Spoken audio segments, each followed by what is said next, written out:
I was up here, one of those officers up there. I was armed with a rifle that day, so I didn't want to go down in the crowd and potentially have it used or taken.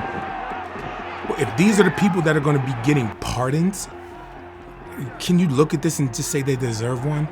I don't see how. But President-elect Donald Trump has indicated that he might do just that. First day. Yeah, I'm looking first day. Can issue these pardons. These people have been there, how long is it, 3 or 4 years? Okay. Pardons are one of the president's greatest powers, but also biggest political liabilities. And that's what they are, as hostages. They've been treated terribly. He created expectations, created a movement of people, created a mob that acted, and then walked away. I hope he doesn't walk away from these promises. Here's what Trump would have to do to carry out those promises and what it means for the people involved in the January 6th attack.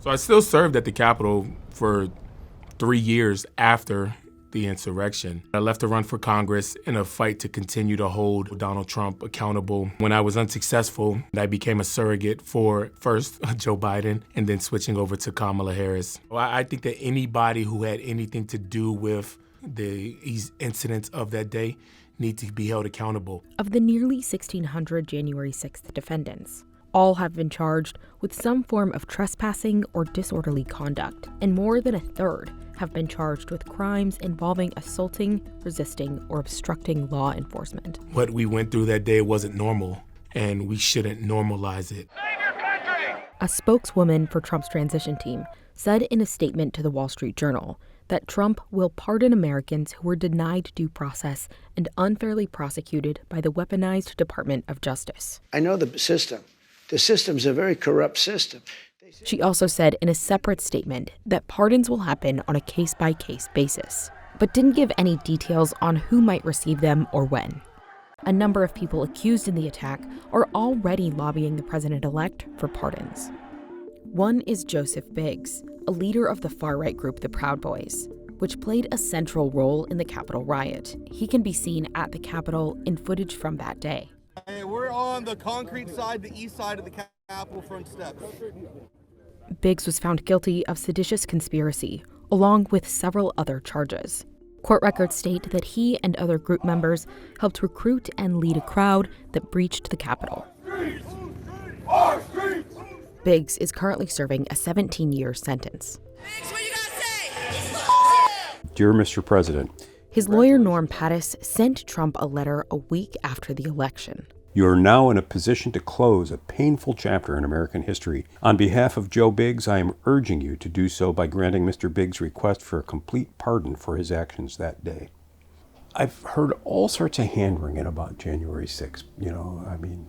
Prosecutors, judges referring to it as an attack on the citadel of democracy. But January 6th wasn't an incendiary event. It was one afternoon's riot. There were some injuries. There was a little bit of property damage. There was the national pride. Our national pride was wounded, and the peaceful transition of power was imperiled for an hour or two. And for this, we're going to fill the prisons. The prosecutions have necessarily focused on the actions of the individuals charged, not the collective harm done by the thousands of people who were simultaneously committing crimes that day. The idea behind a pardon is that the criminal justice system sometimes gets it wrong and can be quite harsh, and there needs to be a fail-safe mechanism to ensure injustices are addressed. Kim Whaley is a law professor who wrote a book on the history of pardon power. She says the modern pardon process usually works like this. There is, within the Department of Justice, an office of the pardon attorney. Someone who is seeking a pardon or commutation fills out the form. It has a bunch of criteria that include acceptance of responsibility, for example. Those pardon attorneys sort through about 10,000 for every 4-year presidential term, make recommendations to the president, and the president can either accept or reject. But presidents can bypass this process entirely, which also bypasses application guidelines, like one that states convicts are only eligible 5 years after the end of their sentence. Those aren't constitutional requirements. Those are Justice Department requirements. And forgive me if I'm a little cynical about the Justice Department. I'm not going to the same fox who locked me up saying, "Can you open the chicken coop door?" While not all pardons that bypass the typical process are controversial, presidents from both sides of the aisle have issued controversial pardons this way, some that left a lasting mark on their presidencies. Typically, presidents get in trouble when they don't follow any sort of Justice Department process. Alex Conant is a Republican strategist who worked for Marco Rubio. When a president uses a pardon to explicitly benefit a political donor or friend, something that your average citizen wouldn't be considered for, that rubs people the wrong way. Trump issued a number of pardons this way during his first term. Did the pardon of Sheriff Joseph Arpaio go through the pardon attorney office? I don't believe it did. And President Joe Biden recently issued a broad pardon of his son Hunter for tax evasion and lying about drug use. Biden had previously said, "Have you ruled out a pardon for your son?" Yes. Nobody likes paying taxes, and you shouldn't get a pass if you're a president's son. And I think Biden's pardons help the J6 case. I think the fact that Biden has so aggressively used his pardon powers in the final months of his presidency clearly makes it easier for Trump to similarly use the pardon powers as he assumes the presidency. If for no other reason, Republicans will be able to point back at what Biden did and to say Trump is no worse than Biden. But for Trump, the potential ramifications of January 6th pardons are difficult to predict. We've never had an event like January 6th, so I think pardoning the people that were part of it would be unprecedented by nature.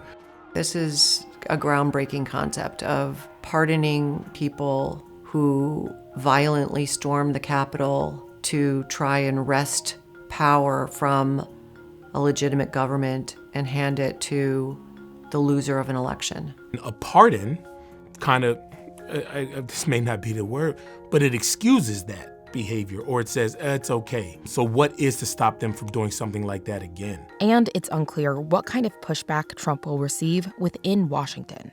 I think members of Congress have a very different perspective on January 6th than Donald Trump because a lot of them were there. They remember what happened that day, and some of them are scarred by it. And so I don't think that they're going to be cheering Donald Trump's pardons, but they also aren't in a position to fight it. But those J6 warriors, they were warriors, but they were really more than anything else. They're victims of what happened. One of the questions I have is whether there will be a blanket pardon, an amnesty pardon, or whether there will be selective pardons based on perceived loyalty. I would say it will be a large portion of them. They did and it'll be very early on. Joe Biggs risked his life for this country and was injured, awarded a Purple Heart, and he lost his pension for participating in a riot. That's just wrong. I mean, this has been 4 years consuming of my life.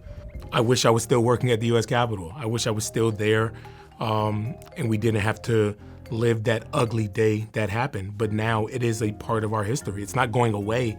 I think it's important to not let people rewrite what did and did not happen that day. The next chapter will be written when Donald Trump takes the oath of office again and decides which January 6th participants will benefit from the president's extraordinary power. Whenever you pardon somebody who has been convicted of hurting law enforcement, whether it's the January 6th case or anything else, I think that is going to be politically more difficult to explain.